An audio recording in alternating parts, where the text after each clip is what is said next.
Breaking news. Tollywood actor Prithviraj ఆసుపత్రిలో చేరారు. 30 years dialogue తో పాపులర్ అయిన పృథ్వీ హై బీపీతో బాధపడుతున్నారు.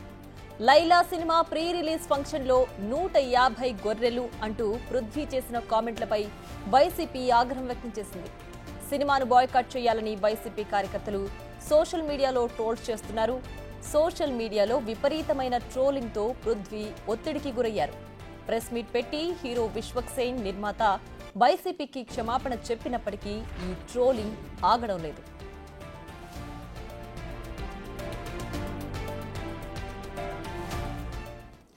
ఇక ఇదే అంశానికి సంబంధించి మరింత సమాచారం మా ప్రతినిధి రాణా అందిస్తారు. రాణా, చెప్పండి, ప్రస్తుతం పృథ్వీ ఆరోగ్య పరిస్థితి ఏ విధంగా ఉంది? ఇది మూవీ ప్రమోషన్ లో భాగం కాదు కదా?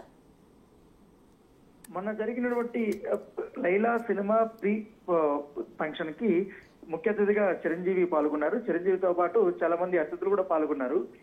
అందరూ మాట్లాడడానికి ముందే ఏదైతే లైలా ఫంక్షన్ కి అతిథిగా పాల్గొన్నాడు, ఎందుకంటే అదే సినిమాలో నటిస్తున్నటువంటి 30 ఇయర్స్ ఇండస్ట్రీకి సంబంధించినటువంటి ఎవరైతే నటుడు పృథ్వీ ఉన్నాడో కొన్ని కామెడీలు చేశాడు. అవి వ్యంగ్యంగా చేసినా లేకపోతే సినిమాలో ఉన్నా లేకపోయినా ఆయన అసందర్భంగా ఆ కామెడీలు చేశారనేది కూడా అక్కడ చిత్ర యూనిట్ కూడా అదే రోజు అభిప్రాయపడినప్పటికీ, కానీ ఆ రోజు ఆయన 150 గొర్రెలు తర్వాత 1 గొర్రెలు మాత్రమే మిగిలి ఉన్నాయనేది కూడా ఆయన చేసినప్పుడు ఆ కామెంట్స్ వల్ల ఆ రోజు నైట్ నుంచి ఇప్పటి వరకు కూడా లైలా సినిమా పైన నెగిటివ్ ప్రచారాన్ని తెచ్చిపెట్టిందని చెప్పుకోవచ్చు. ఎందుకంటే దాదాపు కొన్ని వేల ట్వీట్స్ అనేది ఆ సినిమా బ్యాన్ చేయాలంటూ కూడా వస్తూనే ఉన్నాయి. ముఖ్యంగా వైసీపీ పార్టీకి చెందినటువంటి ఫాలోవర్స్ కానీ వీళ్ళందరూ కూడా ఎక్కువగా లైలా సినిమాని బ్యాన్ చేయాలంటూ కూడా వాళ్ళు పెద్ద ఎత్తున కూడా ట్వీట్లు చేస్తున్నటువంటి నేపథ్యం కాబట్టి, దాంతోపాటు రిలీజ్ రోజు హెచ్డీ ప్రింట్ ను కూడా మేము దిప్పుతామంటూ కూడా హెచ్చరికలు జారీ చేస్తారు. ఏకంగా ఆ సినిమాకి సంబంధించిన హీరో గానీ నిర్మాతలు కానీ ఒక మెట్టు దిగి వచ్చి నేను ఏకంగా ప్రెస్ మీట్ కూడా పెట్టారు. ప్రెస్ మీట్ పెట్టి అసలు ఆ రోజు పృథ్వీ చేసినటువంటి కామెంట్స్ కానీ చిత్ర యూనిట్ కానీ ఎటువంటి సంబంధం లేదు. ఆ రోజు మేము చిరంజీవి గారిని మేము రిసీవ్ చేసుకోవడానికి వెళ్తున్న సందర్భంలో ఈయన ఈ వ్యాఖ్యలు చేసి ఉంటారని, కానీ అలాంటి వ్యాఖ్యలకి గొర్రెలకు సంబంధించిన సీన్లు కానీ అలాంటి ఎపిసోడ్లు కానీ ఏవి కూడా మా సినిమాలో లేవు. ఆయన చేసినటువంటి వ్యాఖ్యలు సినిమాకి ప్రభావం చూపుతున్నాయి కాబట్టి దానికి ఎవరైనా హట్ అయ్యంటే మేము సారి చెప్తున్నామంటూ కూడా ఇటు విశ్వక్ సేన్ ప్రొడ్యూసర్ ఇద్దరు చెప్పారు. కాకపోతే నిన్నటి నుంచి కూడా ఎక్కువగా పృథ్వీకి కాల్స్ వచ్చినట్టుగా మనకు సమాచారం ఉంటుంది. సో వైసీపీ నుంచి కానీ ఇట్లా ట్విట్టర్ లో కానీ ఫేస్బుక్ లో కానీ పెద్ద ఎత్తున కూడా మెసేజ్లు కానీ అలాగే ఫోన్ కాల్స్ కూడా వస్తడంతో పృథ్వీ కాస్త ఒత్తిడికి గురైనట్టుగా మనకు సమాచారం అవుతుంది. దాంతోపాటు సినిమా ఇండస్ట్రీ సంబంధించిన కొంతమంది కూడా ఆయనకు ఫోన్ చేసినట్టుగా తెలుసు. ఎందుకంటే సమయం సందర్భం లేకుండా రాజకీయ కామెంట్లు ఎలా చేస్తారంటూ కూడా ఆయన పైన మండిపడినట్టుగా సమాచారంతో దీంతో ఆయన తీవ్ర ఆందోళనకు గురైనట్టుగా తెలుస్తుంది. ఈ నేపథ్యంలో ఆయన హాస్పిటల్ కి జాయిన్ అయినట్టుగా మనకు సమాచారంతో ప్రస్తుతం అయితే ఆయన ట్రీట్మెంట్ తీసుకుంటున్నారు. సో సినిమా రిలీజ్ ఇంకొక కేవలం 2 రోజులు మాత్రమే ఉన్నటువంటి నేపథ్యంలో ఇప్పుడు లైలా సినిమాకి సంబంధించిన విషయంలో రోజుకు ఒక అంశం మీద తెరపైకి వచ్చి ఇవాళ ఒక వివాదాస్పదంగా మారినటువంటి నేపథ్యంలో ఇవాళ తాజాగా పృథ్వీ హాస్పిటల్ అయ్యాడనేది కూడా ఒక వార్తగా నిలిచిందని చెప్పుకోవచ్చు. కానీ సోషల్ మీడియాలో మరొక వర్గం మాత్రం ఇవంతా కూడా సినిమాకి సంబంధించిన ప్రమోషన్ లో దాంట్లో భాగంగానే ఇలాంటివి జరుగుతున్నాయని కూడా చెప్తున్నప్పటికీ, కానీ పృథ్వీ విషయానికి వస్తే మాత్రం చాలా ఘాటుగానే చిత్ర యూనిట్ ఉన్నట్టుగా మనకు సమాచారం వస్తుంది. Right Rana, thanks for the updates.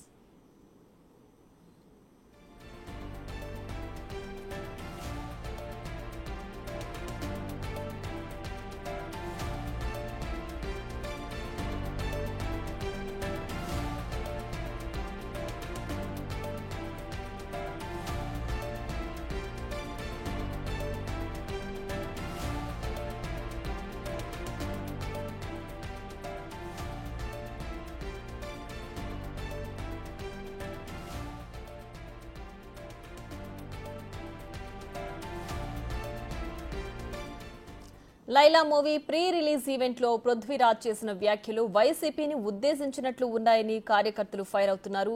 సినిమాలో మేకల సత్తిగా చేశానంటూ ఓ సీన్ ను వివరించారు పృథ్వీరాజ్. షాట్ మధ్యలో అడిగితే 150 మేకలున్నాయని చెప్పారని, చివరకు 11 మాత్రమే మిగిలాయని చెప్పుకొచ్చారు.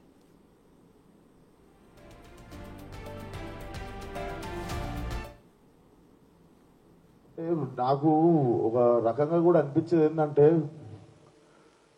అంటే సినిమా వాళ్ళు అంటే ఒక టైంకి చాలా ఈజీ టార్గెట్ అయిపోతామా, అలా తీసి పాడేసి అంత అంటే చాలా చులకన అయిపోతామా, సంబంధం లేనిది వచ్చి అంటేసుకుంటుంది మాకు, దానికి మేము సమాధానం చెప్తుంటాము. వ్యక్తి అది మాట్లాడినప్పుడు ఆ వ్యక్తి అనుభవం అంత ఉండదు సార్. నా వయసు నాది 29, ఇది 30 వస్తే మార్చి వస్తే ఆ వ్యక్తి అది మాట్లాడుతున్నప్పుడు నేను కానీ ప్రొడ్యూసర్ గారు కానీ చిరంజీవి గారు వస్తున్నారంటే రిసీవ్ చేసుకోవడానికి బయటికి వెళ్ళాము. తిరిగి వచ్చాము, ఈవెంట్ అయిపోయింది. ఇంటికి వెళ్ళేదాకా మాకు తెలియదు ఈ వ్యక్తి స్టేజ్ మీద ఏం మాట్లాడాడు. అండ్ మేము సినిమాలో అలాంటి సీన్ ఏం పెట్టలేదు. అతను లోపల చేసినప్పుడు ఎన్ని గొర్రెలు ఉంటాయో అతను సినిమా లాస్ట్ దాకా కూడా అన్నీ గొర్రెలు ఉంటాయి. అండ్ మాకు అతను మాట్లాడిన దానికి సినిమాకి వీటికి ఏం సంబంధం లేదు. మీరు అతని మీద కోపం మా సినిమా మీద చూపించడము. ముఖ్యంగా చాలా మంది కష్టపడ్డాం సార్ ఈ సినిమాకి. అట్లా సినిమా రాకముందే చంపేయకండి. అండ్ మరీ అంత చిన్న అంత చులకనగా నాకు అర్థం కావట్లేదు ఏం మాట్లాడారు. బాయ్కాట్లు వేయాలని 25 ట్వీట్లు ఏంటండి, 25,000 ట్వీట్లు ఏంటండి మీకు? రైట్, ఇక అసలు మూవీ ప్రీ రిలీజ్ ఈవెంట్ లో పృథ్వీరాజ్ ఏమన్నారో ఒక్కసారి ఆ వ్యాఖ్యలు చూద్దాం. అది యాదృచ్ఛికంగా జరిగిందో ఇంకోటి జరిగిందో తెలియదు కానీ సుమగారు మేకల సత్యాన్ని పట్టరండి అని చెప్పి తీసుకురమ్మంటాడు. తీసుకెళ్ళి ఒక మేకలు ఉంటాయి గ్యాప్లో, షార్ట్ గ్యాప్లో ఎన్ని ఉన్నాయరా అన్న. ఈ ఒక 70 అంట, ఈ ఒక 80 అంట, 150 ఉన్నాయి మేకలు. డైరెక్ట్గా రండి, 150 మేకలు ఉంటే లాస్ట్ సినిమా అయిపోయాక ఇంకో సీన్ ఉంది. నా బాంబరదలు రాగానే నన్ను రిలీజ్ చేస్తారు. కరెక్ట్గా లెక్కేస్తే 11 ఉన్నాయండి. ఇది ఏమిటో నాకు అర్థం అవ్వాలి. అలాగా మాకు అన్నీ అలాగా సినిమాలో బ్రహ్మాండమైన ఇన్సిడెంట్లు పెట్టారు. అది యాదృచ్ఛికంగా జరిగిందో ఇంకోటి జరిగిందో తెలియదు కానీ సుమగారు మేకల సత్యాన్ని పట్టరండి అని చెప్పి తీసుకురమ్మంటాడు. తీసుకెళ్ళి ఒక మేకలు ఉంటాయి గ్యాప్లో, షార్ట్ గ్యాప్లో ఎన్ని ఉన్నాయరా అన్న. ఈ ఒక 70 అంట, ఈ ఒక 80 అంట, 150 ఉన్నాయి మేకలు. డైరెక్ట్గా రండి, 150 మేకలు ఉంటే లాస్ట్ సినిమా అయిపోయాక ఇంకో సీన్ ఉంది. నా బాంబరదలు రాగానే నన్ను రిలీజ్ చేస్తారు.